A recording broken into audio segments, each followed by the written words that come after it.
मित्रांनो नमस्कार. आपला आजचा व्हिडिओ खूप दिवस झाले व्हिडिओ आला नाही, आज व्हिडिओ येतोय. तो व्हिडिओ म्हणजे बघा पोलीस भरतीविषयीचा. मागच्या वेळेस महाराष्ट्रातील जे प्रिझन आहेत, राज्य मध्यवर्ती कारागृह, त्यामध्ये भरती निघाली नव्हती आणि यावेळेस त्यामध्ये मोठ्या प्रमाणामध्ये भरती होऊ शकते. कारण काय, तर कारण नवीन हायकोर्टाच्या निर्णयानुसार वारंवार वॉर्निंग देऊनसुद्धा त्यावरती अंमल झाला नव्हता. त्यावर बघा सरकारनं सांगितलं होतं की सरकारने त्या गोष्टी टाळल्या होत्या, पण आता परत हायकोर्टानं सरकारला सांगितलेलं आहे की 7 नवीन जेल बांधा. ठीक आहे, पण इकडे बघा बातमी काय आपण पूर्ण पाहूया. आता 7 जे कारागृह आहेत ते पालघर, पुणे, ठाणे मध्यवर्ती, तर नगर, हिंगोली आणि गोंदिया जिल्ह्यात जिल्हा कारागृह. पालघरला, पुण्याला आणि ठाण्याला ह्या 3 ठिकाणी मध्यवर्ती कारागृह आणि नगरला, हिंगोलीला आणि गोंदियाला जिल्हा कारागृह, असे एकूण 7 कारागृहाची निर्मिती महाराष्ट्रामध्ये होणार आहे येणाऱ्या काळामध्ये. जर हे 7 कारागृह नवीन बांधले तर परत अजून 1-2 वर्षानंतर ह्या विभागामध्ये दणक्याची भरती होणार.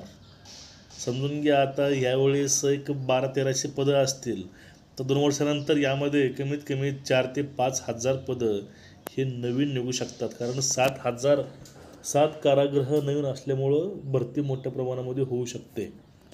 आता हे कारागृह लवकर होतील. त्यानंतर बघा महाराष्ट्र पोलीसविषयी एक मुद्दा होता.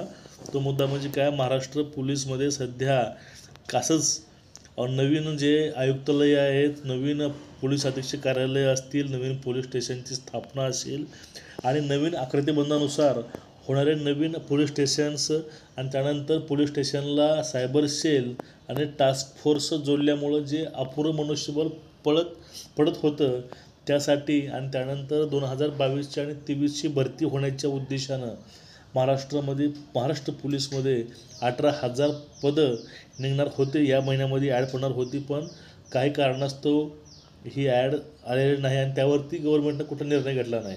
फडणवीसनं सांगितलं होतं की डिसेंबरमध्ये आपण त्यावरती निर्णय घेऊ. ह्या गोष्टी घडल्या होत्या अधिवेशनामध्ये, पण अधिवेशन होऊन गेलं, डिसेंबर आता संपत आला, तरीही त्यावरती कुठल्याही प्रकारची अपडेट आलेली नाही अजून. म्हणजे शासनानं निर्णय काय घेतला, शासन निर्णय सकारात्मक आहे काय याविषयी कुठलीच त्यांनी गोष्ट सांगितलेली नाही. आता प्रश्न येतो, ज्या पोरांचे वय संपलेले आहे, ज्या मुलांचं तर वय राहिलेलं आहे ह्या डिसेंबरपर्यंतचं, त्या पोरांना परत चान्स मिळेल का नाही याकडे सर्वांचं लक्ष वेधलेलं आहे. आणि त्यानंतर महत्त्वाची गोष्ट काय, यावेळेस समजून घ्या, आता हे वर्ष उपटून गेलं. 2024मध्ये ज्या मुलांचं 23मध्ये आणि 22मध्ये वय संपले त्या मुलांना चान्स मिळणार का, हा प्रश्न होता. माझ्या माहितीस्तव मित्रांनो, तुमचं वय संपलेलं आहे, पण ही भरती होणार आहे, ती भरती 22ची आणि 23ची भरती होणार आहे. म्हणजे ज्यावेळी तुमचं वय संपले त्यावेळेची ही भरती असल्यामुळं शासनानं नैतिकता धरून म्हणजे शासन तुम्हाला वयवाढ दिलीच पाहिजे. त्यामुळे निर्णय काय आहे ती बघूया. जर शासन काय निर्णय घेत नसेल तर आपण त्याविषयी निर्णय घ्यायला शासनाला भाग पाडू. ठीक आहे, तर आपला हा थोडासा लहानसा व्हिडिओ होता मित्रांनो, कारण पोरं म्हणायचे सर तुम्ही व्हिडिओ करत नाही आजकाल, त्यामुळं हा व्हिडिओ आणलेली लहानशी अपडेट होती.